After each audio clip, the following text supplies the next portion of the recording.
Hey guys, welcome to Tabletop Corner. Today I'm just doing another Doctor Who miniatures video. Today I'm looking at the Fires of Pompeii expansion.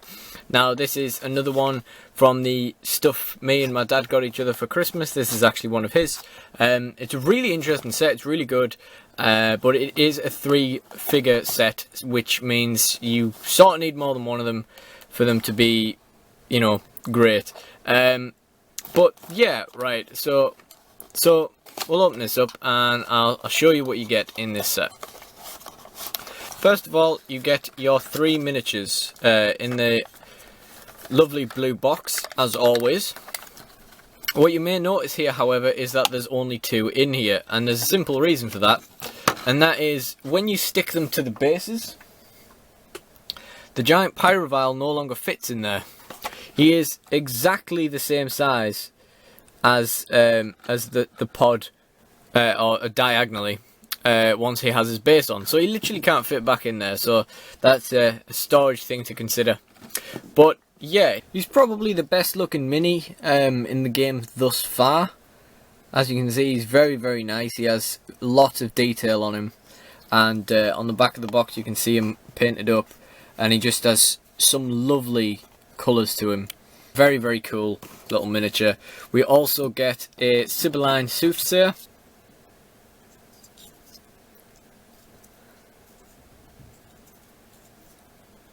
And finally, a figure that I think is actually quite a cool sculpt, the Sibylline High Priestess.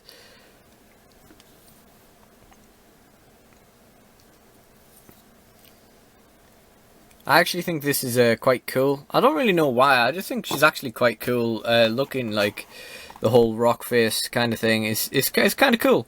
So that's the 3 minis you get in the set. The Pyrovile, the Soothsayer and the High Priestess. And then we get 6 exterminate game cards. So what we'll do is we'll start off with the Sibylline Sister. Now, prepare, if you know anything about the game so far, prepare to be surprised by how good these guys are. So first of all, this is the Sibylline Sister. She has 6 movement, 3 resilience, plus 3 melee dice and plus 2 shooting dice. She comes with 1 fate token, precognition, hunter, sneaky and agent.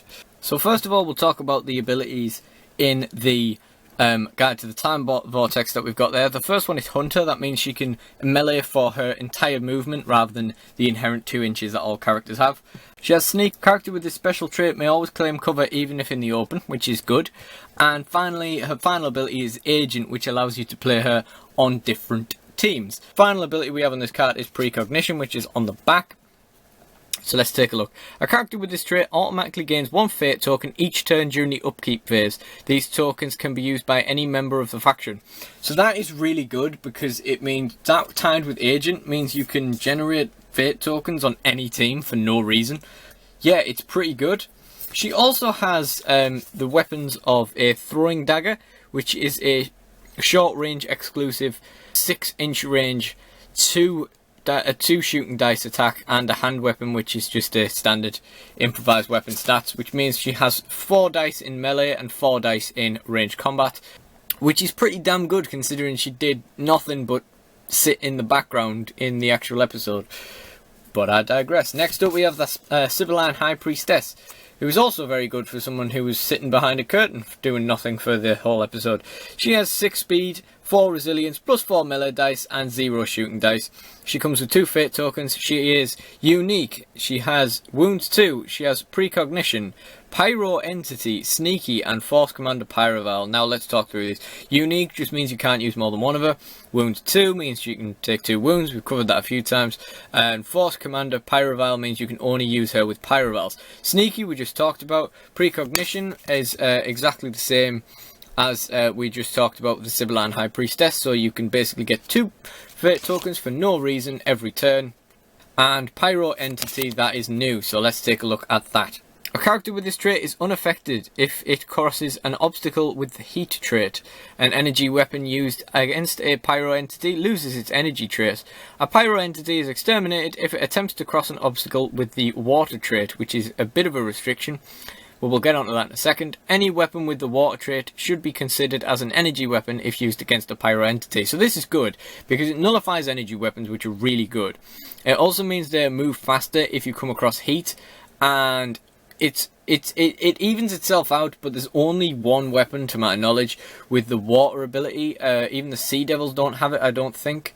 There is some stuff on these cards. It's very odd. There's stuff on the pyrovile card in a second.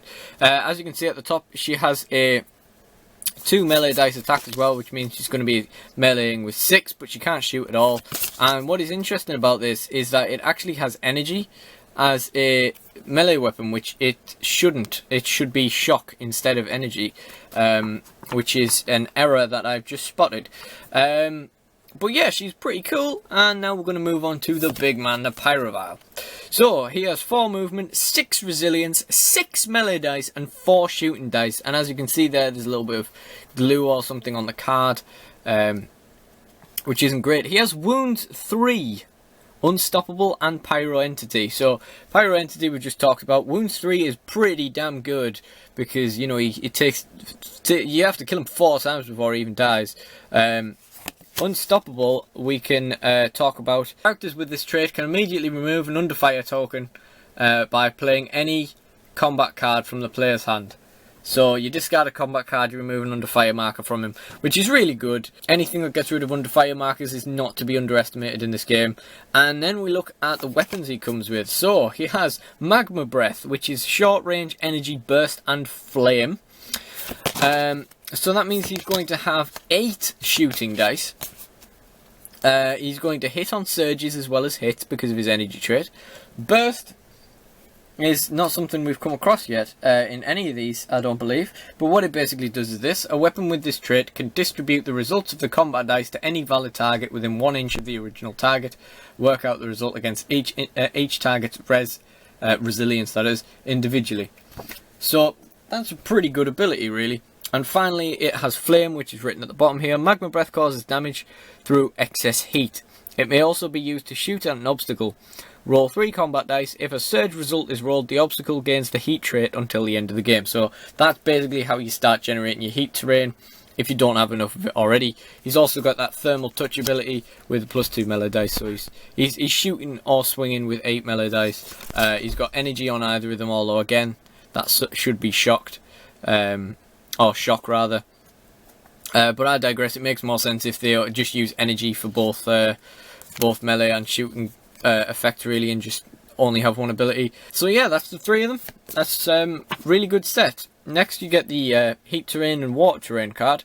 An obstacle with the heat trait may only be crossed by a character with the pyro entity trait. Any other character automatically takes 1 wound for each heat obstacle it attempts to cross.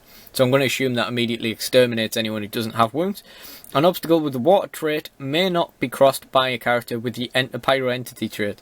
So it might be good to play a team where you use this to generate heat terrain, and then characters who can take control of your opponent's guys and just run them into it.